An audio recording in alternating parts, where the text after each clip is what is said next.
malaking marka ka TH. Ayan. Tapos doon ang direksyon. Tapos doon sa dulo, kung papansinin natin, sa 10 meters o 12 meters, pinapakita ang isa pang bato. Ayan. Tapos kung titingnan nyo ka TH, meron sa ditong marka. Ayan. Tapos parang may araw papunta doon.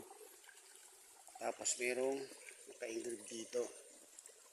Tapos kung titingnan mo dito ka TH, may letter B. Ayan, letter B yan, naka-engrave. Tapos doon merong footmark. No, may footmark doon. Tapos doon sa kabila meron siyang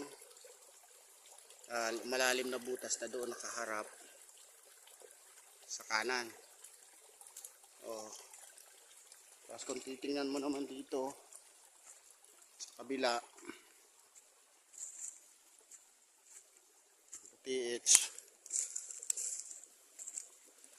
merong parang pagong, para siyang pagong,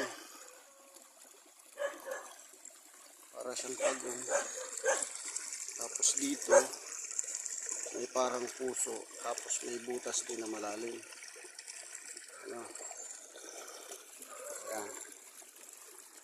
Tapos dito sa dulo may tinuturo siya dito. Ayan. Nakapile yung bato. O kung titingnan mo yung bato, ayan, nakapile. Tapos para siyang pa-cross. Papaakyat. Paakyat doon.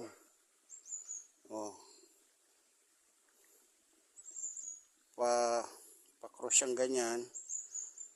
Na bato nakapile, tapos papunta doon. Tapos meron doong naka-engrave.